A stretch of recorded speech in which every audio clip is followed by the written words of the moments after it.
Vamos orar. Querido Pai que estás nos céus, uma vez mais suplicamos a Tua direção no estudo da Tua Palavra neste momento. Guia-nos em nome de Jesus. Amém. Amém. O objeto do nosso estudo hoje é o milênio. A palavra milênio não existe na Bíblia. Existe a expressão 1000 anos. E este é um estudo pouco compreendido pelo mundo cristão.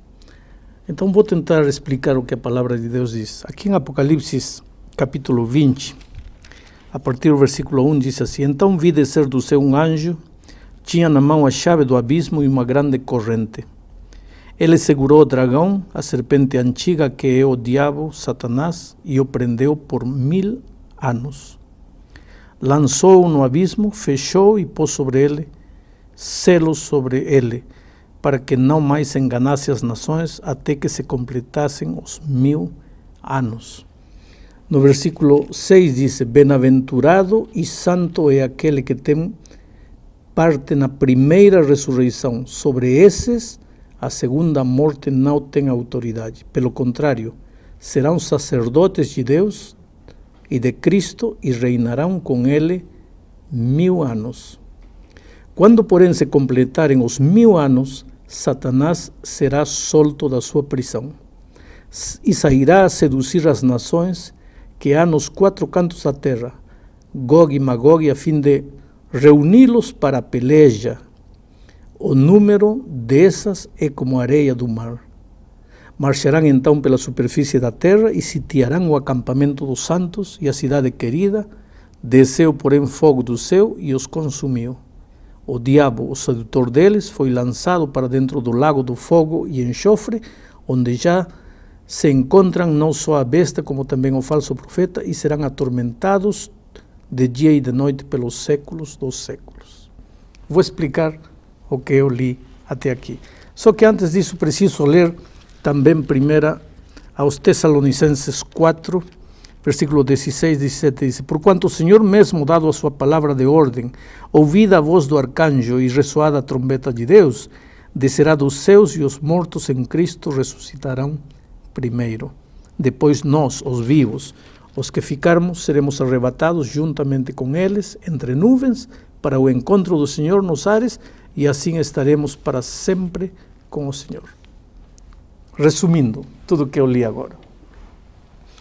Este período de 1000 anos começa com a vinda de Cristo a esta terra. Quando Cristo voltar pela segunda vez, vão acontecer várias coisas simultaneamente. Primeiro, todos os mortos em Cristo ressuscitarão.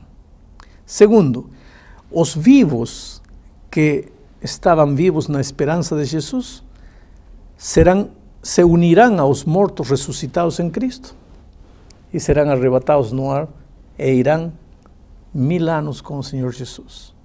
Agora, no momento da volta de Cristo, o resplendor da vinda de Cristo matará os que estavam vivos e que não viviam uma vida de comunhão com Cristo. Muito bem, eles ficam mortos aqui, com todos os outros mortos de toda a história da humanidade.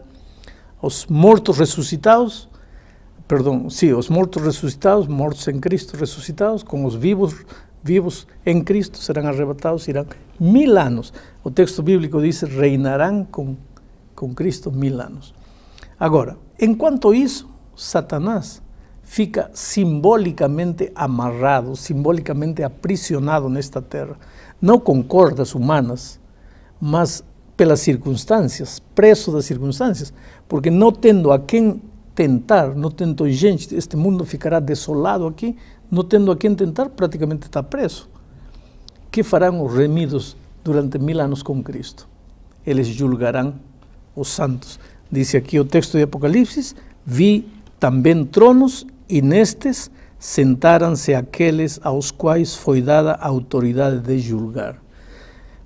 Os remidos durante esses 1000 anos revisarão os livros da vida.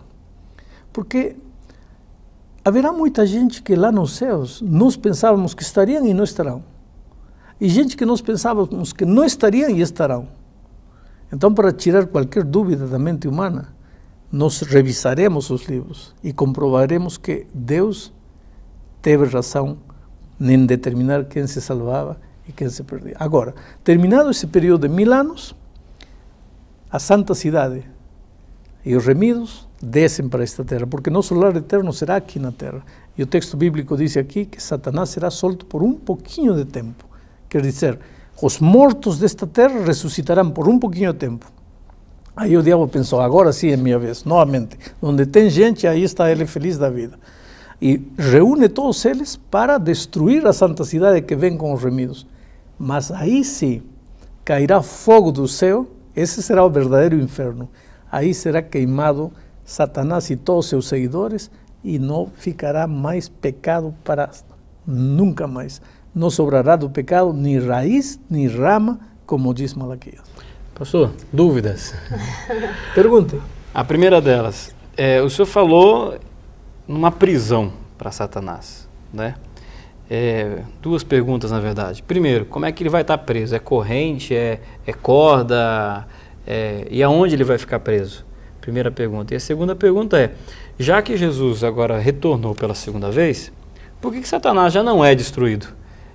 Pela explicação do senhor aí, pelo que a gente leu na Bíblia, apenas 1000 anos depois, mas por que desse intervalo aí? O que ele vai ficar fazendo nesse período?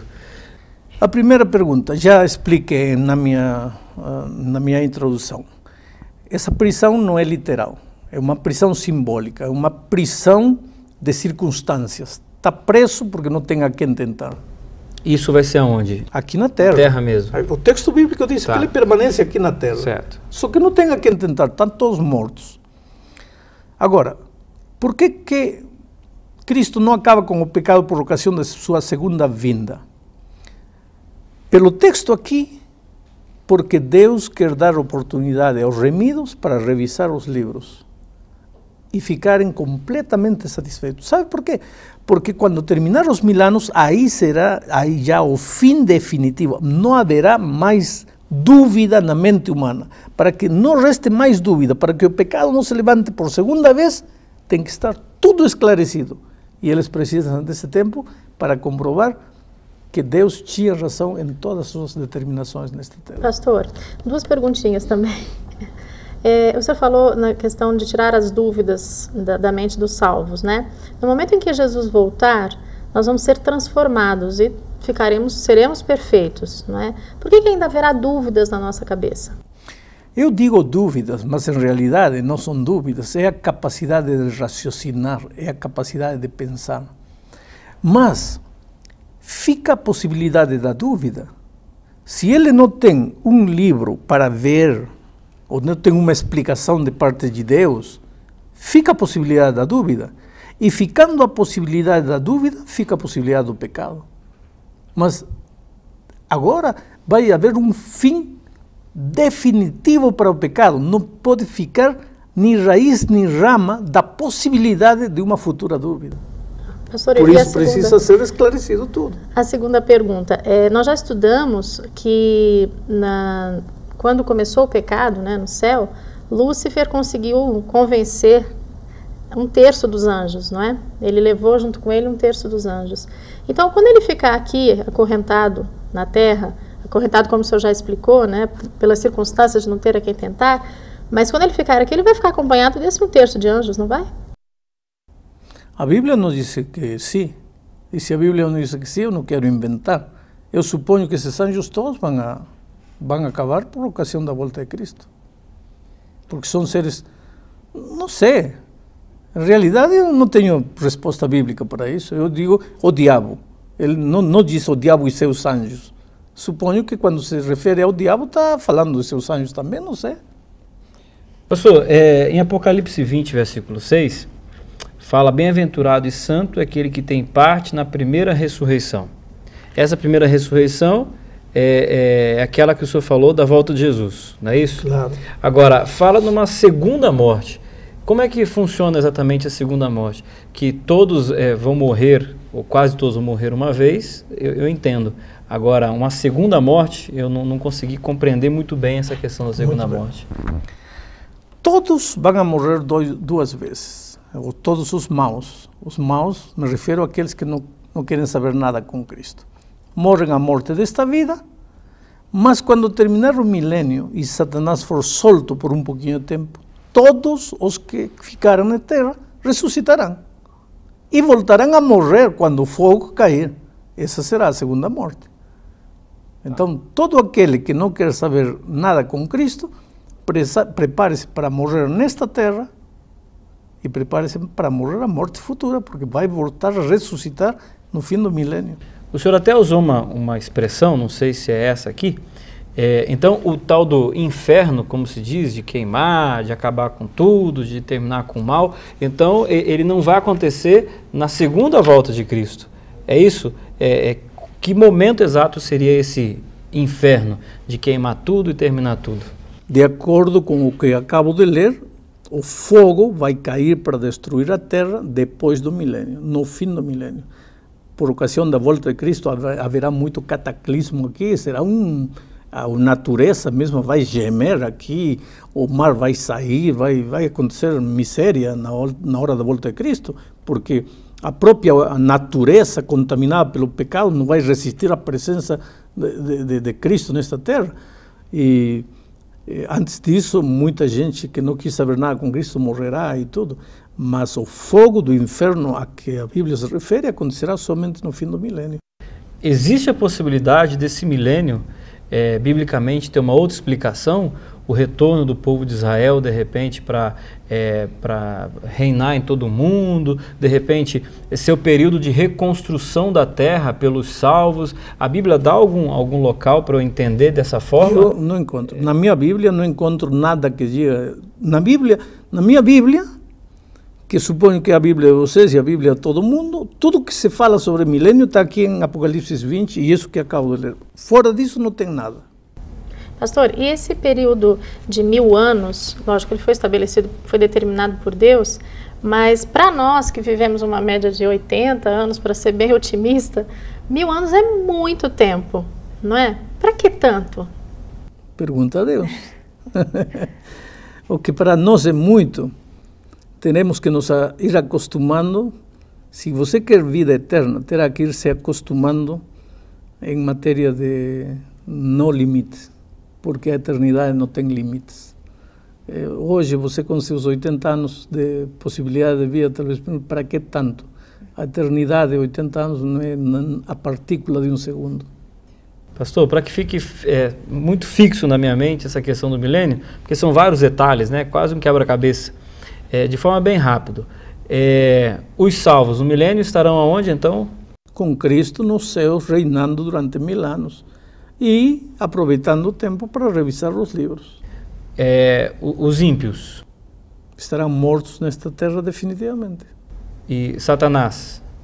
Estará nesta terra amarrado pelas circunstâncias, sem ter a quem tentar. E terminado o milênio, todos os mortos desta terra ressuscitarão, aí Satanás será solto, porque terá quem tentar, mas esse é um período curto do tempo, porque quando Cristo descer esta terra com remidos para estabelecer nosso lar nesta terra, ele tentará ainda arrebatar a cidade de Deus, mas será destruído definitivamente. Eles vão se organizar, os ímpios que vão ressuscitar? Como é que vai ser isso? Não me pergunte muitos detalhes, mas aqui diz assim: sairá a seduzir as nações que há nos 4 cantos da terra. O número dessas pessoas é como a areia do mar. Marcharão então pela superfície da terra e sitiarão o acampamento dos santos e a cidade querida. Nesse momento desceu o fogo do céu e os consumiu. Suponho que estão organizados. Quer dizer, em matéria de Bíblia, não gosto de fazer conjecturas. O que está escrito, não gosto de inventar mais que isso, porque seria minha ideia particular, não o que está escrito na palavra de Deus. O que quero lhes dizer é que durante o milênio não há oportunidade para ninguém. Por isso a Bíblia é taxativa em dizer: hoje é o dia de boa nova. Hoje é o dia da salvação. O que tiver que fazer hoje, faça. Porque quando acabar esta vida, seja por uma morte amanhã, seja com a volta de Cristo quando Ele voltar, acabou, não tem mais oportunidade. Essa sua afirmação, pastor, ela é dura, né? Porque os que estão aqui na Terra no período do milênio, eles vão estar mortos. Aí então eles ressuscitam. Baseado no que o senhor acabou de afirmar, ao ressuscitarem, eles não vão ter chance de salvação, mesmo mediante tantas provas ali, Satanás aqui, Jesus ali, a cidade santa, mas não tem mais chance nesse período? A Bíblia não fala de chance absolutamente. Todas as chances do ser humano terminam antes da volta de Cristo. Por isso a Bíblia diz, hoje é o dia de boa nova. E há muitos versos que falam da lamentação dos seres humanos, que dizem, passou a colheita, acabou o verão e nós não fomos salvos. Então, hoje multidões e multidões se acham no vale da decisão. De um lado, Deus com sua palavra escrita. De outro lado, o inimigo com suas fábulas, suas teorias, suas mentiras, suas seduções.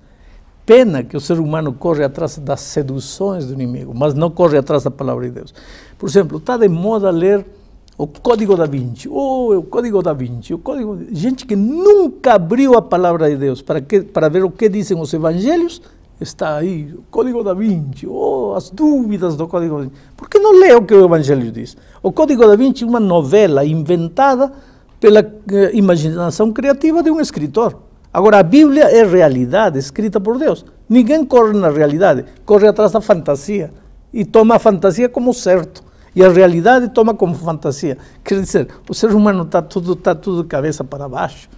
Por isso, hoje, o Espírito Santo ainda trabalha, ainda bate a porta do coração, ainda chama, mas Deus só pode chamar, não pode forçar ninguém. Não pode empurrar a porta. Eu sempre digo que, para mim, Cristo é a pessoa mais cortês que eu conheço. Ela bate o coração. Ele não empurra a porta, você entra pela força, não. Se você quiser, você aceita. Se você não quiser, você rejeita. Uma última pergunta, pastor, sobre esse assunto aqui.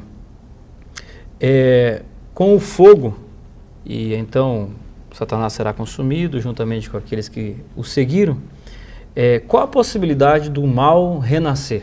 Porque, pelo que eu entendi, esse fogo vai ser aquele fogo consumidor, não é verdade? Exato. Que agora, aonde que tem a possibilidade, da mesma forma como um dia o mal surgiu, existe a possibilidade dele surgir novamente no coração de um salvo, de um anjo, de um ser? O texto bíblico de Malaquias 4:1 diz, pois eis que vem o dia e arde como fornalha. Está se referindo àquele dia. Todos os soberbos e todos os que cometem perversidades serão como restolho. O dia que vem os abraçará, diz o Senhor dos Exércitos, de sorte que não lhes deixará nem raiz nem ramo.